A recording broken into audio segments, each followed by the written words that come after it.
चला है।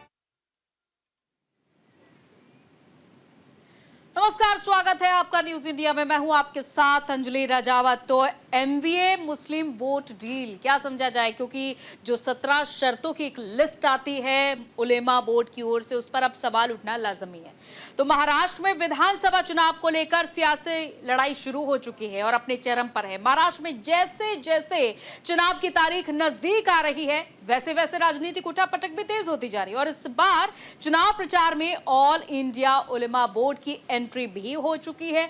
उलेमा बोर्ड ने महाविकास आघाड़ी के सामने वोट के बदले 17 शर्तें रखी हैं, जिन्हें पहली फुर्सत से महाविकास आघाड़ी के नेताओं ने मान लिया है। उलेमा बोर्ड और महाविकास आघाड़ी के बीच हुई इस डील ने महाराष्ट्र की राजनीति में भूचाल ला दिया है। ऑल इंडिया उलेमा बोर्ड ने एमबीए के सामने क्या 17 शर्तें रखी है, चलिए उन्हें ग्राफिक्स के जरिए आपको समझाते हैं। तो ये 17 शर्तें क्या है, इन्हें समझना जरूरी है। ऑल इंडिया उलेमा बोर्ड की ये 17 शर्तें समझिए। देखिए, जहां सत्ता में आने पर एमबीए वक्फ बिल का विरोध करे, ये मांग रखी गई है। सत्ता में आने पर एमबीए वक्फ बिल का विरोध करने के लिए देखिए, और दूसरी तरफ नौकरी और शिक्षा में 10% मुस्लिम आरक्षण की मांग उठाई गई है। पुलिस भर्ती में मुस्लिम युवाओं को प्राथमिकता दी जाए, ये भी मांग रखी गई है। इसके अलावा महाराष्ट्र के 48 जिलों में मस्जिद, कब्रिस्तान और दरगाह की जब्त जमीन का आयुक्त से सर्वे किया जाए और महाराष्ट्र के वक्फ मंडल के विकास के लिए 1000 करोड़ का फंड दिया जाए। और आगे देखिए, महाराष्ट्र के 48 जिलों में मस्जिद, कब्रिस्तान और दरगाह की जब्त जमीन का आयुक्त से सर्वे कराया जाए। और इसके अलावा महाराष्ट्र के वक्फ मंडल के विकास के लिए 1000 करोड़ का फंड दिया जाए। महाराष्ट्र के वक्फ मंडल के देखिए जिक्र किया गया है और आप देखिए, महाराष्ट्र के वक्फ मंडल के विकास के लिए 1000 करोड़ का फंड दिया जाए। ये हम आपको लगातार बता रहे हैं। 2012 से लेकर 2024 के बीच दंगे फैलाने के आरोप में जेल में बंद निर्दोष मुसलमानों को बाहर निकालने की मांग भी रखी गई है। इसके अलावा मौलाना सलमान अजहरी को जेल से बाहर निकालने के लिए एमबीए के 30 सांसद पीएम मोदी को खत लिखें, ये भी मांग उठाई गई है। अब आगे बढ़ते हैं। महाराष्ट्र में मस्जिदों के इमाम और मौलाना को सरकार हर महीने 15,000 करोड़ रुपए देने का वादा करे।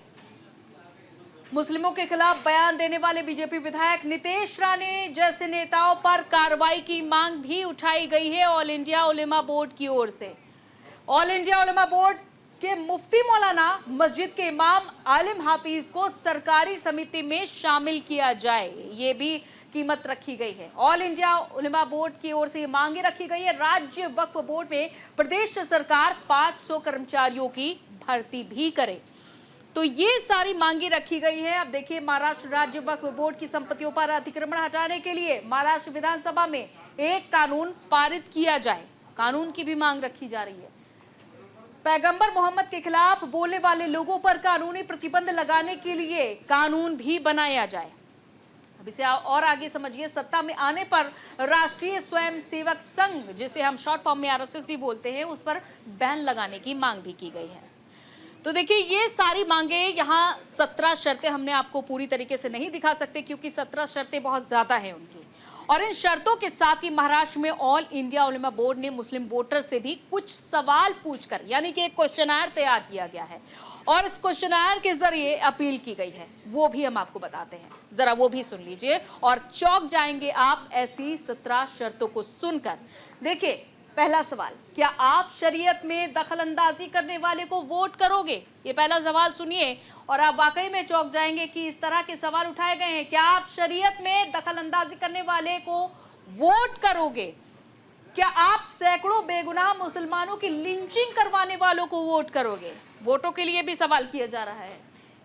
क्या आप मुसलमानों से अलीगढ़ छीनने वालों को वोट करोगे? देखिए किस तरह से भड़काने की, बहकाने की कोशिश की जा रही है। क्या आप मुसलमानों पर समान नागरिक संहिता थोपने वालों को वोट करोगे? सवाल सारे उठाए गए हैं। ऐसा लग रहा है कि पूरी तरीके से विरोध जताया जा रहा है। और क्या आप मदरसों को खत्म करने का इरादा रखने वालों को वोट करोगे? देखिए, एक एक सवाल हम आपको बता इसलिए रहे क्योंकि इसे समझना बेहद जरूरी है कि क्या क्वेश्चन आयर है। क्या आप मदरसों को, देखिए, क्या आप वक्फ के खिलाफ जो है उनको भी वोट करोगे?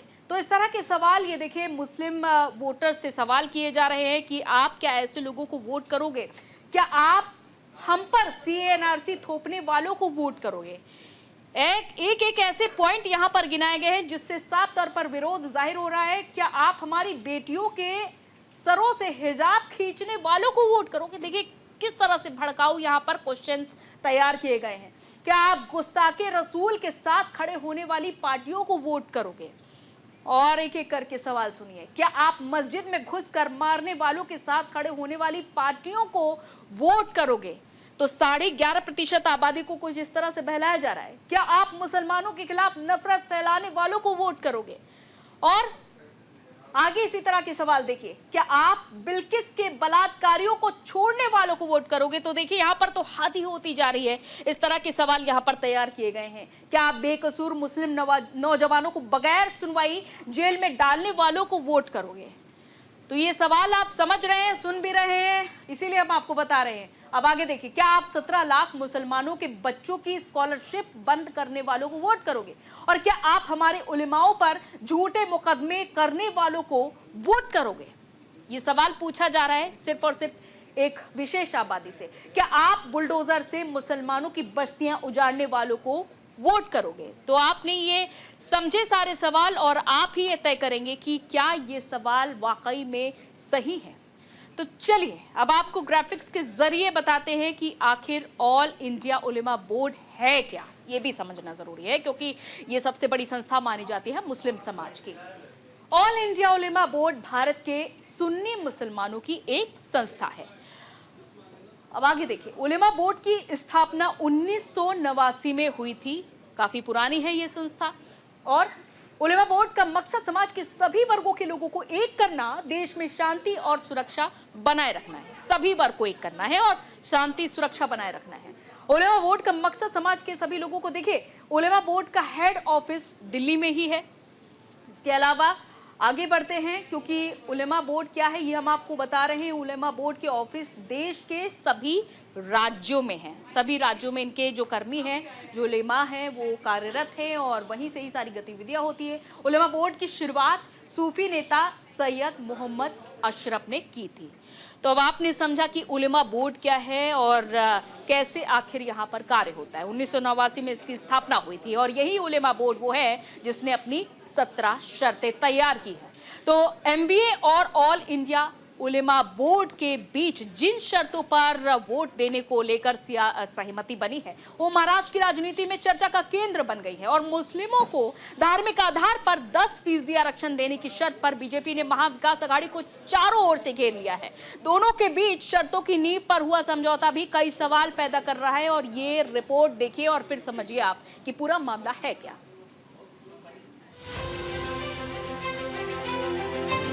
अगर मुसलमानों को 10% आरक्षण मिलता है तो कम किसका होगा?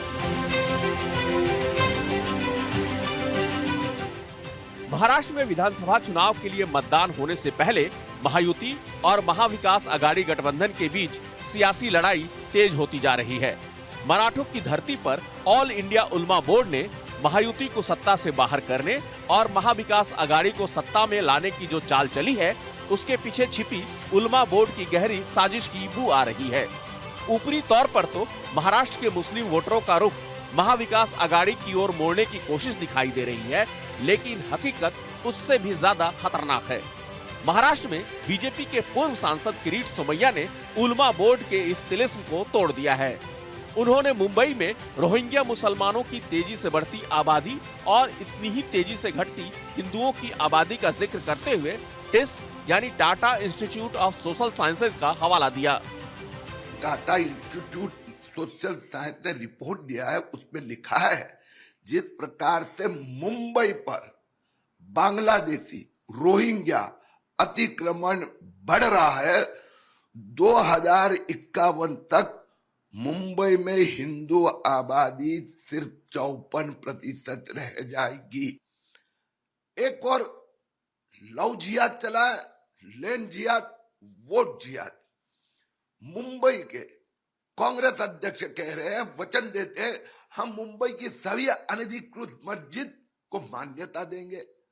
तो महाराष्ट्र कांग्रेस के अध्यक्ष नाना पाटोले कहते हैं हम लव जिहाद कानून नहीं होने देंगे और जो भी केसेस लव जिहाद के हुए हैं किडनैपिंग के वो सब वापस ले। अबू आजमी भाषण करता है कि मैं मुस्लिमों को वोट दो, मुस्लिम विधायक बनाए। ऐसे में सवाल उठता है कि आखिर टिस की रिपोर्ट में ऐसा क्या है जिसका जिक्र करते हुए किरीट सोमैया ने संकट की घंटी बजने का इशारा किया है। आइए देखते हैं क्या कहती है टिस की रिपोर्ट। मुंबई में अवैध प्रवासियों की संख्या तेजी से बढ़ रही है। बढ़ती संख्या में बांग्लादेश और म्यांमार से आए हुए मुसलमानों का जिक्र है।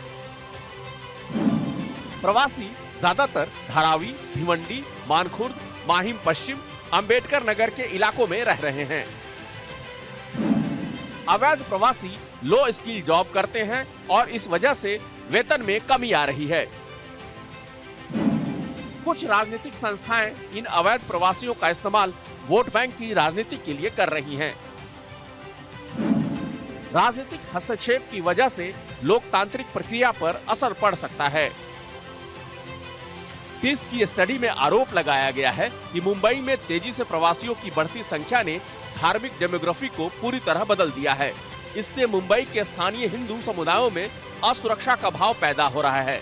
बता दें कि देश में बीजेपी का नारा बटेंगे तो कटेंगे पर सियासत चरम पर पहले से ही है। ऐसे में महाराष्ट्र में उलेमा बोर्ड और महाविकास आघाड़ी के बीच समझौते ने मामला और संगीन बना दिया है। झारखंड के पलामू में चुनावी रैली को संबोधित करते हुए अमित शाह ने इस मुद्दे को जोर शोर से उठाया। कांग्रेस पार्टी अभी महाराष्ट्र में कोई उलेमाओं के समूह ने उनको एक ज्ञापन दिया कि 10% आरक्षण मुसलमानों को दिया जाए और कांग्रेस पार्टी के प्रदेश अध्यक्ष ने कहा हम इसमें आपकी मदद करेंगे। मैं झारखंड वालों को पूछने आया हूं, अगर मुसलमानों को 10% आरक्षण मिलता है तो कम किसका होगा? किसका कम होगा? पिछड़ा वर्ग, दलित और आदिवासी का कम होगा। एक कांग्रेस पार्टी पिछड़ा वर्ग, दलित और आदिवासी का आरक्षण काटकर मुसलमानों को आरक्षण देना चाहती है। मैं यहां से राहुल गांधी को चेताना चाहता हूं, आपके मन में जो भी षड्यंत्र हो, राहुल बाबा, जब तक भारतीय जनता पार्टी है इस देश में माइनॉरिटी को आरक्षण नहीं मिलेगा, नहीं मिलेगा। इस बीच बीजेपी सांसद रविशंकर प्रसाद ने भी कांग्रेस पर करारा प्रहार किया। उन्होंने कहा कि ऑल इंडिया उलमा बोर्ड ने महाविकास आघाड़ी के नेताओं से आग्रह किया है कि वो लोग वक्फ कानून का विरोध करें और 10% आरक्षण दें। इस पर कांग्रेस नेता नाना पटोले ने भी उन्हें आश्वासन दिया है। तो संविधान को लेकर घूमने वाले राहुल गांधी कैसे धार्मिक आधार पर आरक्षण देंगे, ये भी साफ कर दें। तो राहुल गांधी जी और कांग्रेस के अध्यक्ष खड़गे जी, आप लोग रोज संविधान लेके देश और झारखंड और महाराष्ट्र में घूमते हैं, तो मुस्लिम जमात आपसे मुस्लिम समाज के लिए 10% रिजर्वेशन मुसलमानों के लिए मांग रही है। इसे आप सही मानते हैं? अगर पूजा पद्धति उपासना के नाम पर हिंदू हो मुसलमान हो आरक्षण नहीं मिल सकता तो वोट की सौदागरी में कहां तक जाएंगे आप? नाना पटोले अपने मन से ये पत्र लिख रहे हैं जो आपके अध्यक्ष हैं, या आपकी सहमति से पत्र लिख रहे हैं? ये बताइए आप। बीजेपी जानना चाहती है।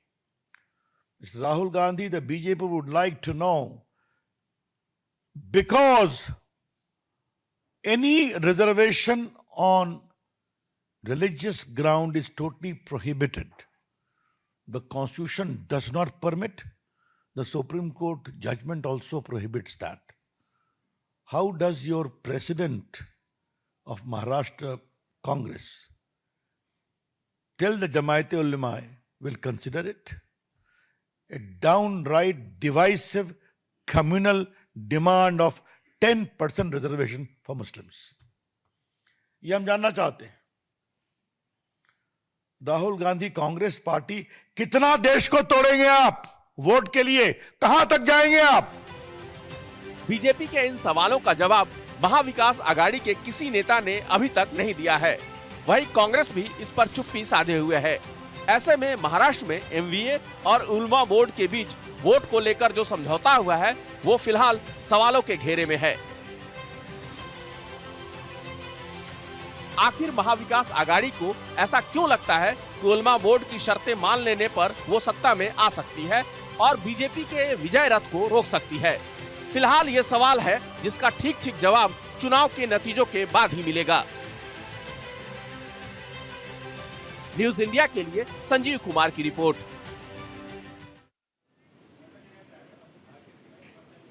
तो महाराष्ट्र में उलेमा बोर्ड ने मुस्लिम वोटर को केंद्र में रखकर जो ऐलान किया है, उसने देश में तेजी से बढ़ती मुस्लिम आबादी के मुद्दे को चिंगारी दिखा दी है। ये बयान उन रिपोर्टों के खुलासों पर पक्की मुहर लगा रहा है जिनमें दावा किया गया है कि देश में बढ़ती मुस्लिम आबादी के चलते डेमोग्राफी बदल रही है, जबकि देश के मुसलमान कह रहे हैं कि वो अब भी अल्पसंख्यक हैं। वहीं दूसरी ओर उलमा बोर्ड का फैसला ये बताता है कि उनकी आबादी हिंदुओं के बराबर पहुंच गई है, और ऐसे में दोनों बातें कैसे सच हो सकती हैं, रिपोर्ट से समझिए।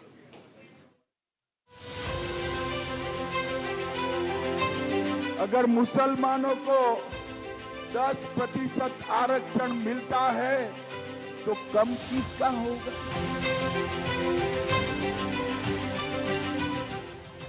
महाराष्ट्र में उलेमा बोर्ड के 17 सवालों को लेकर जो हंगामा मचा हुआ है, सीधे तौर पर उन्हें समझा जाए तो ये सवाल हिंदू और मुस्लिम आबादी को लेकर है।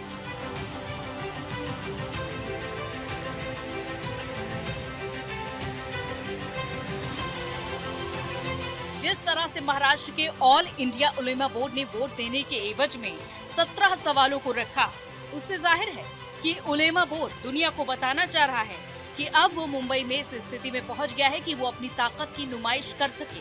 अगर ऐसा नहीं है तो फिर इस तरह की शर्तों को रखकर वोट देने के पीछे की वजह क्या है?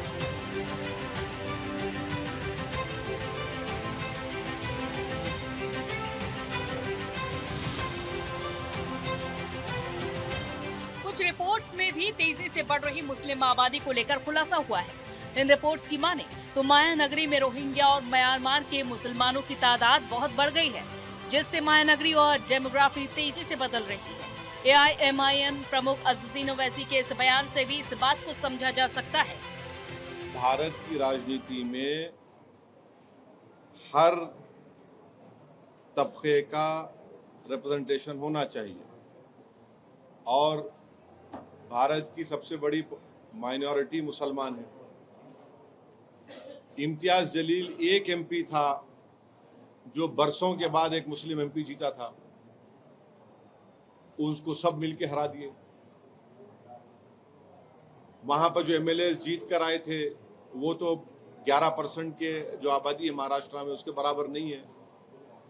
तो हमारी जो डेमोक्रेसी और हमारे जो संविधान बनाया गया था, तो हमारे फाउंडिंग फादर्स ने ये ख्वाब देखा था, ये उम्मीद जाहिर की थी कि हमारी लोकशाही पार्टिसिपेटिव फॉर्म ऑफ डेमोक्रेसी होगी, और पार्टिसिपेटिव फॉर्म ऑफ डेमोक्रेसी में हर एक को अपनी आवाज होनी चाहिए, उसमें उसका रिप्रेजेंटेशन होना चाहिए। तो MIM पार्टी का मानना ये है कि भारत की राजनीति उस वक्त और ताकतवर होगी और रिप्रेजेंटेटिव होगी जब मुसलमानों को उनकी आबादी के बराबर उनके MLAs, MPs, कॉर्पोरेटर्स जीत के जाएंगे।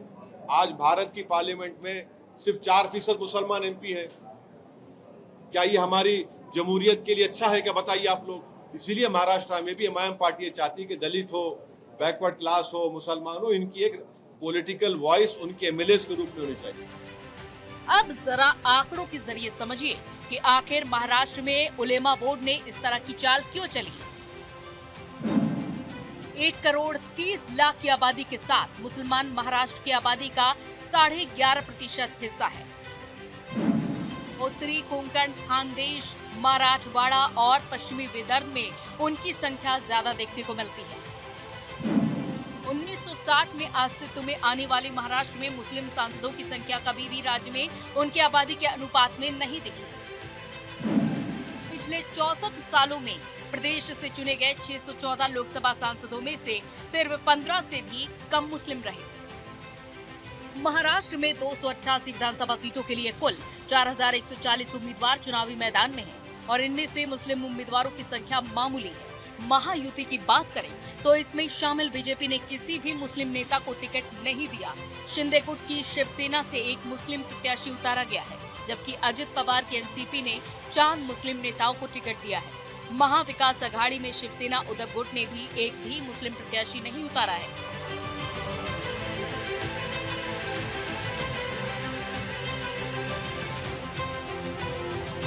जबकि कांग्रेस ने 8, एनसीपी, शरद गुट और समाजवादी पार्टी ने एक मुस्लिम प्रत्याशी को टिकट दिया है। तो वहीं ओवैसी की पार्टी एआईएमआईएम ने 14 प्रत्याशी चुनाव मैदान में खड़े किए हैं, जिसमें 10 मुस्लिम हैं।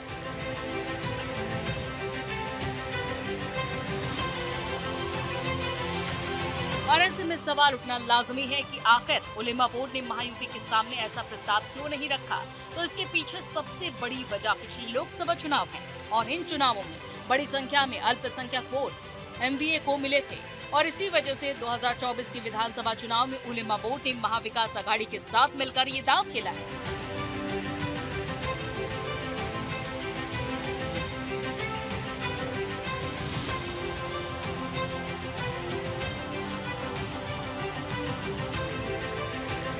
ऐसे में माना जा रहा है कि देश के अल्पसंख्यक बीजेपी से खासा नाराज है और इसीलिए अगर बीजेपी को सत्ता से बाहर करना है तो ये सही मौका है। शायद इसी सोच के साथ उलेमा बोर्ड ने ये मुस्लिम वोट कार्ड खेला है, लेकिन उलेमा बोर्ड ये भूल गया है कि देश में कुछ अल्पसंख्यक ऐसे भी हैं जिन्हें बीजेपी पसंद है। ऐसे में उलेमा बोर्ड की ये चाल किस हद तक परवान चढ़ती है तो ये चुनाव के नतीजे ही बताएंगे।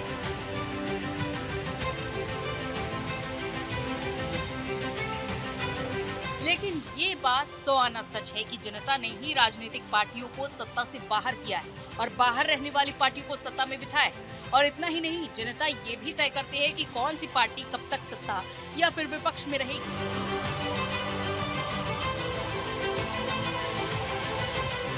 संविधान से मिले अधिकार ने पूरी ताकत जनता जनार्दन के हाथ में दे दी है और इसके बावजूद वोटर्स को लुभाने का सिलसिला चुनाव के समय जोर पकड़ लेता है और सियासत जन्म पर पहुंच जाती है।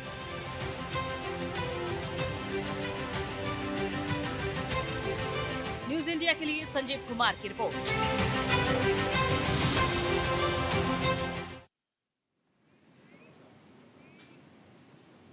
तो सबसे मिलकर ही देश बनता है और देश की जनता के हाथ में ही होती है सत्ता की चाबी और ये नहीं भूलना चाहिए। तो फिलहाल इस बुलेटिन में इतना ही, इजाजत दीजिए, नमस्कार। जिहाद चला है, लेन जिहाद, कोर्ट जिहाद।